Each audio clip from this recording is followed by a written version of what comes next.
Hello, once again. Welcome back to my tutorial series for the Titanfall 2 any% speedrun. I am so excited to talk about the Beacon Chapter 1. I just love this level completely. I don't hate it at all. It's definitely not my least favorite level that I hate with a passion. This level is the best. It's the best speedrun level. Beacon Chapter 1 rules. I'm so excited to do this tutorial. I'm so ready to go. I hope you guys are hyped because I am to talk about the Beacon Chapter 1. It's the best. Okay, so Beacon Chapter 1 fucking sucks.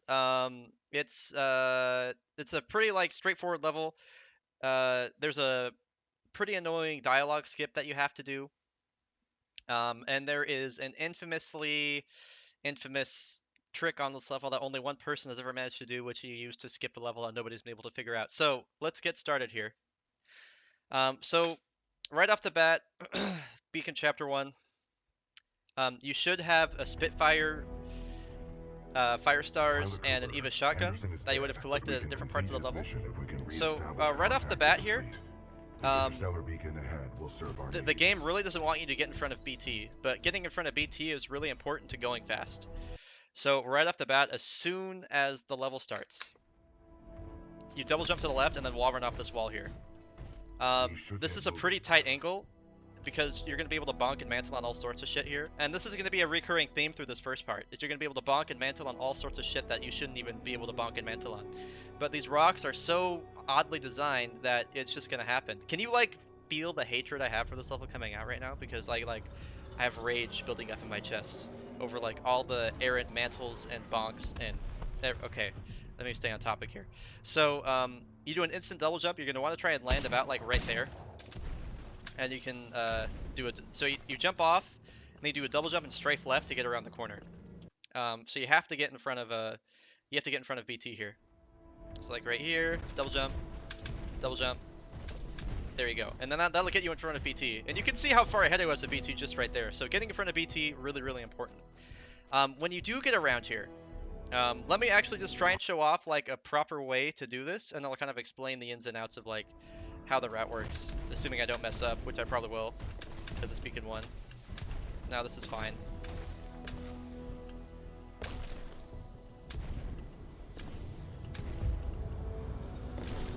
So this was a pretty good example of how that works.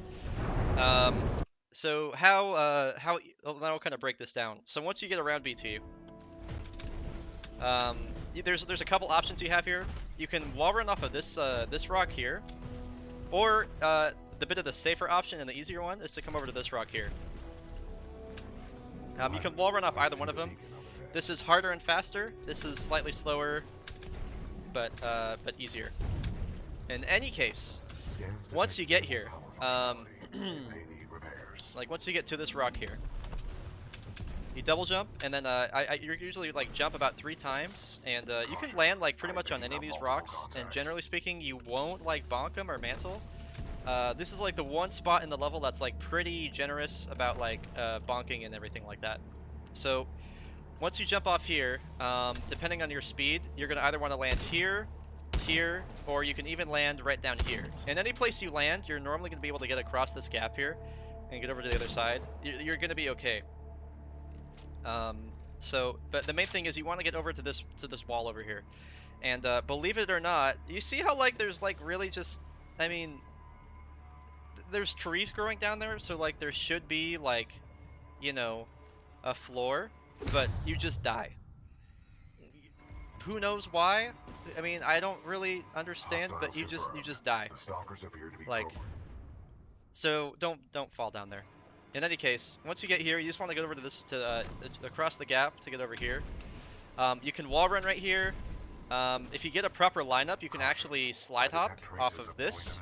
But what you want to not do is try and like wall run like up here or right here or anywhere around. Like if you don't think if you're not like 100% certain you're gonna be able to slide hop off this, just wall run. Just wall run here, because what's gonna happen is if you're kind of uncertain, is it's what's happened to me a million times. You're gonna come over here, you're gonna be like, oh yeah, I can make that, and then you're gonna try and like slide hop off here, and then you're gonna bonk something, and then it's gonna throw you down here, and you're gonna get really pissed, like I do every single time. So, If you can't hit the slide hop, the wall run isn't that much slower, really. It's really pretty okay. If you think if you're gonna overshoot, just come down here and grab the wall run. And then from the wall, there's a couple things you can do. You can slide hop off of this rock here, but make sure you slide hop off this side of the rock. If you slide hop off this first part, Cooper is gonna mantle this shit. Like, see that? You see that mantle I just did right there on this? There's like this part of the rock here, like this part of the rock just like doesn't exist. It's not actually there. So you have to get across this hump, otherwise, I mean, look at how Cooper's mantling here. You see what I'm talking about? This is why I hate this level. I'm getting so worked up. Okay, so you make sure you get on the far side of the rock. If you think you're gonna overshoot the rock, I recommend trying to wall run over here on this side.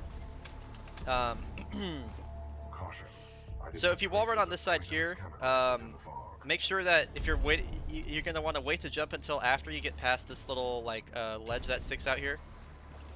And be careful not to land right here, because guess what? You can mantle on this. So you wanna, if you're gonna wall run here, you wanna land below that.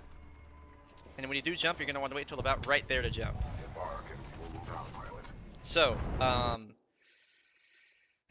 just need to take deep breaths. So, you get here. You can go here, and then if you don't want to wall run on the rock, you can go here, and then you jump off.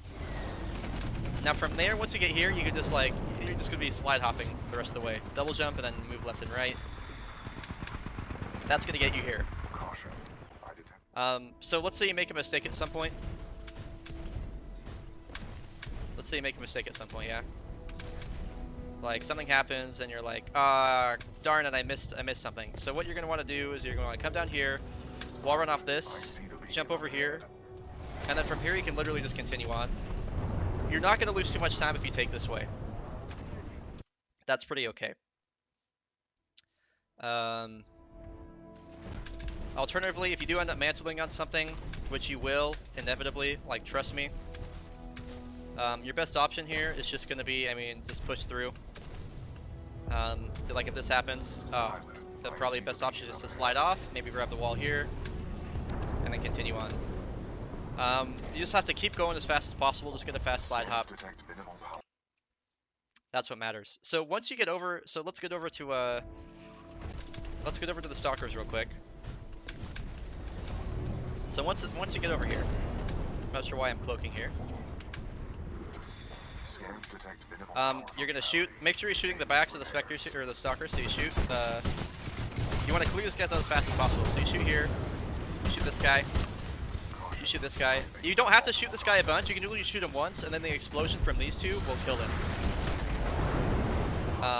Yeah, and then you kill this guy, and then what I usually like to do is I throw one fire star over here, and then I kill this last guy. You can throw a fire, just use one fire star because you need 3 for the beacon chapter 2. You can throw a fire star over there if you want, or you can throw the fire star over there, or you can throw it on these guys.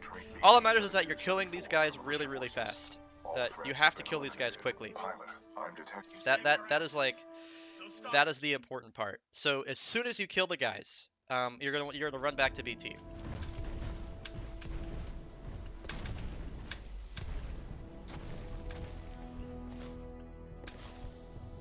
So I'll show you this like kind of all at once again. Pilot, I see the beacon up ahead.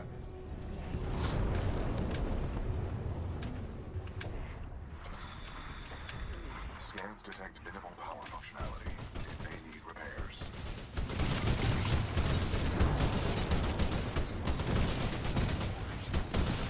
Caution, I'm picking up multiple contacts. Now they're all gone. So once you go back here, I just do an instant slide hop. I'm gonna grab the wall here. Jump off. Hostiles confirmed. Slide hop. Stalkers appear to be programmed to attack the control. Wall run off here. Double jump to here. Slide hop again, and then you're back to BT. Well done. So once you're back here, BT's gonna start cycling through his dialogue here. Sorry, whoops, I keep like alt tabbing out. So BT's gonna start cycling through his dialogue here. And you're gonna see the option open up that says press E to embark on BT, or whatever your use key is. If you do this fast enough, you have to wait to embark on BT. So what you want to wait for is about right I detect BT-72. Here. So once he brings his gun up like that, hey, farting ninja, good to see you, man. Once he brings his gun up right here, you're pretty safe to embark. If you do it before this moment, the game is just gonna crash to main menu. There's some weird bug that just messes up how stuff works, and I don't really understand why it happens, but it definitely happens. So it's something you have to be careful of. In any case, once you get in BT, For to militia forces. All threats have been eliminated. Pilot, dash I forward. detect If you're gonna pick up Ronin, instantly swap to Ronin. Dash, phase dash, dash. And so then once you get here, I like to dash into like about the middle of the room, and I want to disembark right here. If you disembark afterwards, BT can tend to pause before he talks to Cole. So if you're actually like a little bit farther away from the platform there, BT will talk to Cole sooner. So it's kind of weird. Anyway, so that's Beacon Chapter 1. The rest of this is just waiting. Arc tool. I guess I'll talk. I'm not going to talk about Beacon 1 clip right now. There was a clip found by a guy where he like somehow fell into the level here and then managed to get out of bounds, and then he managed to get over to the level trigger for Beacon Chapter 2. So we're not really sure how that works. I'm probably going to put a bounty for it in the future. But that's Beacon Chapter 1. Hope that explains how that works. Thank you guys for watching. Catch you in my next video, probably wearing a different outfit, because this is my last tutorial for the day, and Beacon 2 is going to be a very big video. So, good luck with this level. I'm sorry it exists in this game. I'll catch you guys next time. Peace.